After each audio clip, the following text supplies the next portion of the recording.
攞金銀花嚟煲雞蛋啊，90%嘅肝病都可以調理，成本啊5蚊雞都冇使。你學識咗之後啊，以後都冇使經常走去醫院嘅喎。具體係點樣子做呢？我依家就同大家講，如果你在醫院查測啊咩肝咩炎嘅，熱咩肝嘅，脂肪同肝咩硬化嘅嗰啲問題啊，平時有嗰啲口乾口苦啊、情緒低落等問題嘅嗰啲，你一定要記得嘅即套方法喎。講埋定啊，可以幫得到你嘅喎。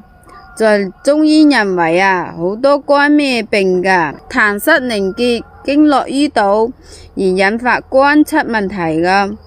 我哋就去攞金銀花10克，白芍10克，清洗乾淨之後啊，先浸泡佢30分鐘，然之後再攞2隻土雞蛋放落去一齊煲，煲得佢20分鐘，煲好之後晾涼，你就食蛋飲湯就得的個。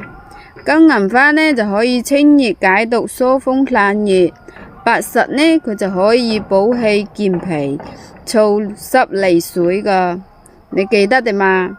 關注我，我每日分享某同個生活小妙招俾大家。